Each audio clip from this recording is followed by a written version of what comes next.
is it. Good. My first name's Daniel, but there's a lot of Daniels, so my Okay. last name Ruke, and as an artist, I sign my illustrations as Ruke, so I just kept it through. Yeah, and I've seen that you're making all these creative things, digital. Yes. Can you tell me more, please? Yeah, well, we're building the world's first video game theme park and resort. I've been very fortunate to be able to inspire people to come around me and help fulfill my dream.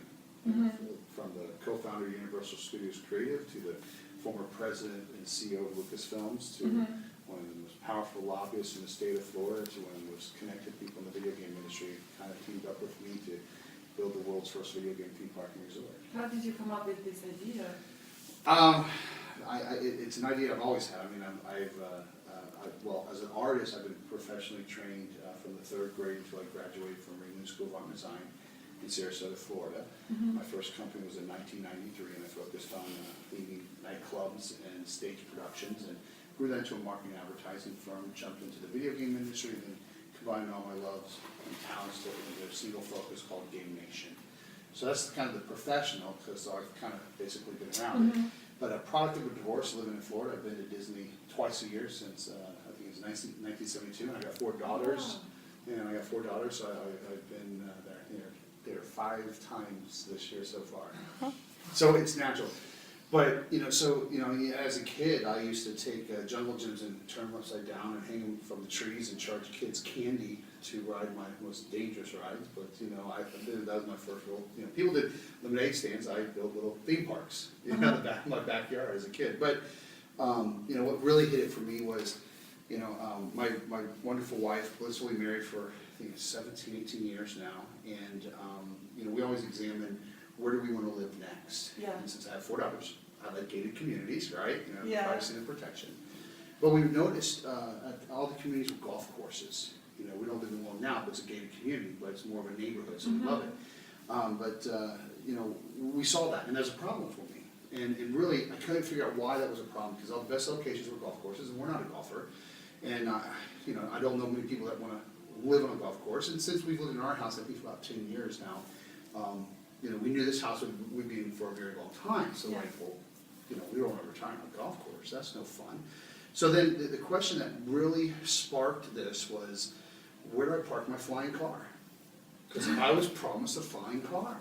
Yeah. And no one was set up for a flying car. And I know that's just a weird question, but really the perspective of that is that, growing up, I was inspired to have this wonderful future.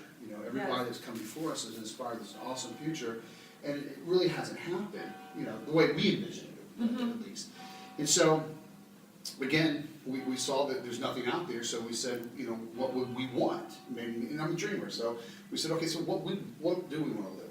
And we said, instead of a golf course, we want a theme park. Instead of a clubhouse, we want a place where you can share technology and art and game together as a community. And we knew there was nothing like that, and we realized real quickly we weren't alone, and we said, so let's do it ourselves, because if we don't do it, no one will. Yeah. So that's really how the... Interesting. So Yeah. many people have so many creative ideas, but they don't become successful, they don't follow up, or they don't find investors, or they give up because they think it's so unrealistic and impossible. People tell them, oh, it's impossible. How did you know that you will do that? Well, I gotta tell you, my mom was a huge supporter of not that my dad has absolutely been a great supporter, but my mom has always been there. I've never been limited. My mom was always there that you can build what you want to build, and in the house that I really did the theme park in the backyard. I mean, I remember the day that it was on 3/4 of an acre, and it had like 170 trees. And I remember the day that my mom, when I said I bought it, my mom took me by myself and left the kids at home, my brothers and sisters, and she brought me there, and she opened up the back door and said, "This is yours." Wow, that's I was amazing. like, my playground, so she fed that, and again, my parents were really cool because they paid a lot of money for lessons, so I knew I was working on a career from the very beginning. I mean, this is all I've ever wanted to do, and it's all I've been doing, so I'm kind of weird from that perspective. So I had parents who never limited me. That's great. Yeah. And did you have any role models outside your parents? Not really. Okay. I mean, I have a lot of muses, people that inspire me. Yeah. You know, I've kind of driven my own path, you know. And I'm sure, like, you, even if you successfully got lots of no's, like Walt Disney, he had 300 no's before he got a loan, right? So how did you deal with that, with the rejection? You still moved forward? You know, well, I've owned my own company since 1993, and I like to say I've eaten what I've killed since then. Obviously, I don't suck at that, right? So, you know, I don't care. You know, rejection doesn't bother me. I've been told from the outside world, you know, majority of my entire life that you can't do that. Yeah. You know, I started my company at a very young age. I was, you know, I mean, I don't know how old you think I look, but when I started my company, I looked like a baby. And so, actually, I had you know, my first employee was a lot older than I was. And so, a lot of people thought that she owned the company, which was great. And I played into that because, you know, when I came in, I was a creative guy, you know. But then when I started speaking, they're like, whoa. Because, you know, starting out in business, you know, a younger person, it's hard for people to take you serious, you know. So I was very used to that. I got thick skin. I don't care. I mean, rejection doesn't bother me if it doesn't do anything else, but it inspires me if it does anything else but that, you know. Even when I was an art director, I remember one of the art directors above me, I said, when I was starting out in the advertising agency, you know, they were you know, they said that, you know, I said, how do you become an art director? They're like, well, you got to pay your dues. I go, well, yeah, but how do you become it?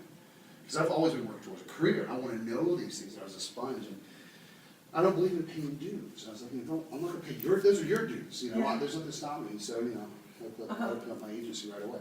That's the answer to that. You know. So you've been so creative and you knew what you want to do since your childhood. Do you have any opinion on formal college education? Or ooh, that's dangerous. No? That's dangerous. Well, no, it is dangerous. Well, because I got 4 daughters. You cut this off. Yeah, no, you can, with all respect. You look, I think college has changed. First of all, college prepares you for a job. Yeah. Okay, and I think that's inadequate. I also think that college has changed. The need for college and the atmosphere for colleges has totally changed. The education system has changed. It's, in my opinion, you know, antiquated. And a lot of people go to college to be social and learn more about the world and party. Well, that's not why you go to college. You know, I went to art school, so, and if any of my friends see that, they're laughing right now. But you know, and I went to art school. Quite frankly, I went to art school, one of the best schools in the United States, even till this day. And actually, I'm coming back to my art school, hiring people. You know, so I'm now back on campus going, let me hire, and they're great talents. They're great talents. Yeah. But you know, I was privately trained since the 3rd grade, so I knew how to draw. I wanted to learn the business, you know, and my school wasn't able to adequately teach me that, so I had to learn on my own. So my opinion is you know, depending the field you're going. If you're a doctor, you have to have a license. That's different. That's regulated, you know. But if you're in the creative field, get out there. Creative, you know, just, or business. yeah. College, I guess, is good, but I don't see much value in that. In some aspects, I don't see the value in that. I think there's better ways to educate yourself as an entrepreneur or to learn your craft. I mean, I would have been better off if I would have taken that money and paid for my living expenses while I interned somewhere for free. Yeah, I would have learned more, you know. This is what I was going to ask you. So how do they start? If they don't go to college, how do they learn to be an entrepreneur and get skills and experience?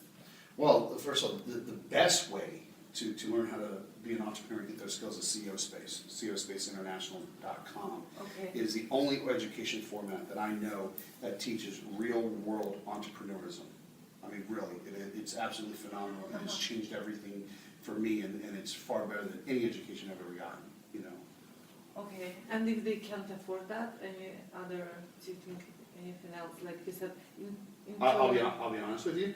You can't afford not to, but okay. Okay, that's good. I like this statement. You know, it's not that expensive. You know, I mean, when you're talking to someone, I don't know what my tuition was, but I'm sure I spent about, with housing and tuition and supplies, over $100,000 on education. Yeah. You know, that's a far cry from CO Space.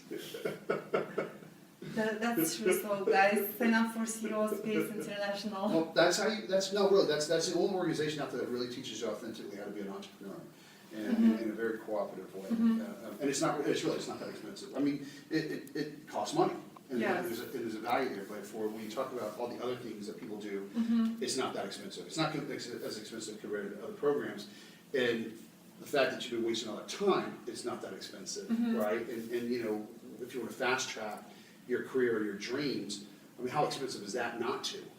Yes, Right? I You know, love this so, point. you know. And you're successful already, you have everything set and your place is a theme park and goals and gated community. Maybe you don't even need to work anymore, so. Well, no, I have like- to work, because it's a big vision, there's a Yeah. lot to develop, you know, and, you know, this is what I love. You know, Yeah. if I had all the money in the world, this is what I would wake up and do every day. Yeah, that was my question, like, what drives you? You wake up every morning and you accomplish so much and you create and your mind just goes and Yeah. goes. What drives you every day? Well, I mean, and what drives me Yeah, is I love blowing people's minds. that's I amazing. love wowing them, you know, Yeah.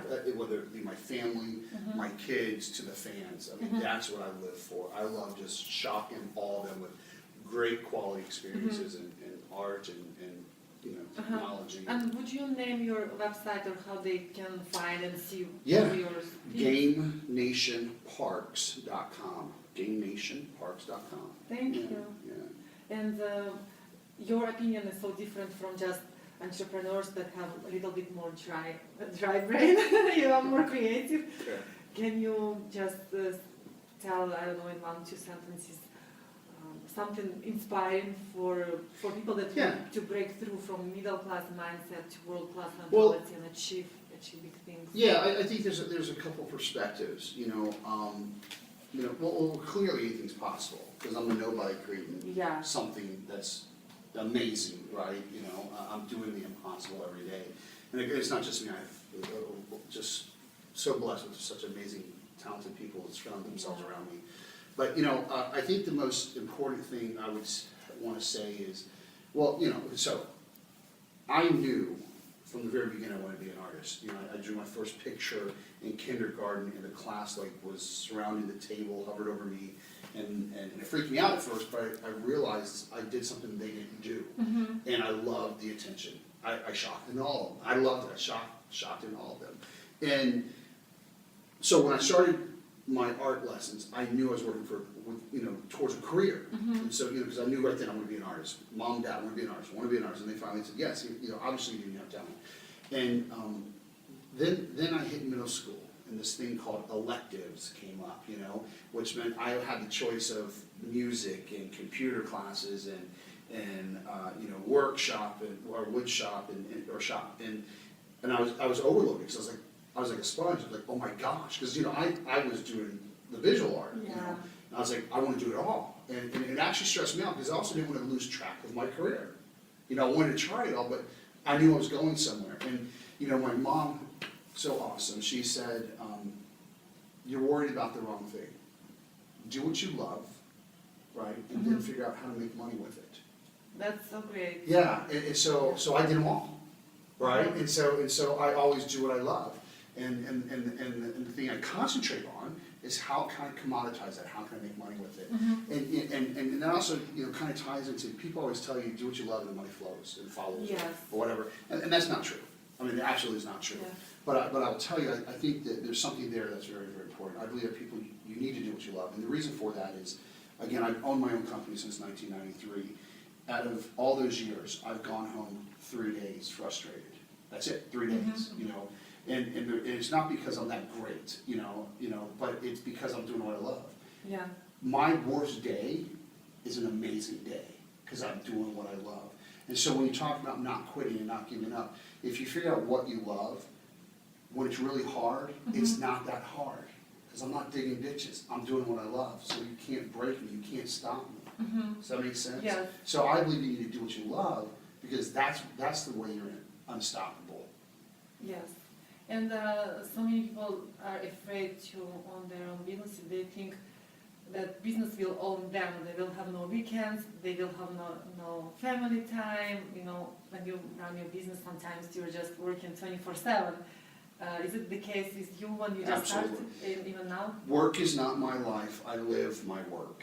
You know, my day is, you know, I wake up naturally without even an alarm around it depends how exciting my day is, between 6:45 and 7:30. Mm-hmm. I'm in my studio within 5 minutes. I stopped working, officially stopped working about 9, 10, 11 at night, and I do that 7 days a week. Wow. But it's about being, but again, you know, I mean, You're excited about your yeah, I mean, You love you it. can't, it's me, you can't Yeah, stop it. It's like saying that's Picasso true. stopped painting, Yes. right? Uh-huh. Da Vinci stopped inventing. Mhm. It's part of their DNA. And so, you know, and that's part of living your passion, that's part of doing what you love. Mm-hmm. That's why. And there's nothing wrong with that. Now, the challenge comes in is how to get family time. Yeah. You know, now you heard my work schedule, but I've been to Disney 5 times this year so far, yes. right? So it's talking about, you know, being very, very purposeful. You know, one thing that I did, and my dad actually started this tradition, but every Friday I eat lunch with my kids. Mm-hmm. You know, when I'm in town. Mm-hmm. You know, and what's great about that is I'm at their school and I'm on their turf, right? It's not my household, I'm not the boss, Yeah, I'm yeah. with them and their peers. And I get to hear all the gossip, it's awesome. But, you know, that is purposeful time. And so my kids know that dad takes time out of his busy schedule to spend it with them, where they are, to be a part of their world and their lives. And, you know, it's only an hour a week, that's that part. You know, I spend more time with my kids, but that purposeful time is so significant in their lives, and Yeah. you know, all their friends, you know that, you know, I love that their dad, you know, Victoria's dad might not be around, or Olivia's dad might not be around all the time, or Ava's that he cares a lot more than a lot of their parents. Yeah. Not in reality, but from a perspective. So, Uh-huh. so it's about creating purposeful time. So it's not you know, a lot of people come home from work and watch TV and ignore their kids. So it's always a challenge, especially when you're driven like, you know, entrepreneurs are,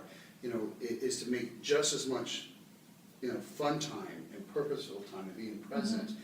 It might be more, you know, more condensed, but it matters more than, you know, a lot of people who hang out with their kids a lot and not doing anything meaningful. Yeah. You know, so it's about how you handle Great it. point. Yeah. Yeah. Yeah. But I don't think there's anything wrong with working around the clock. I mean, really, I mean, yeah, It's your if dream. you, yeah, if you you, can't stop it. I never shut it off. that's never want amazing. to. I think you stay. Your work is your life. You just love it. So. No, I live my work. You live your work. Right. I live my work. I live and breathe it. It's my Yeah. DNA. And I'm fortunate to have a wonderful wife that just sends me out and to go conquer the world and support me more than anybody believed I ever could. Amazing, amazing. Yeah. Yeah, I think you gave us so many like great insights and Yeah. quotes. You told us. That's amazing. Very helpful. Thank you so much. My pleasure. Thank you. Thank you. And it was Ruke from GameNationsPark.com. There you go. There we are. Thanks.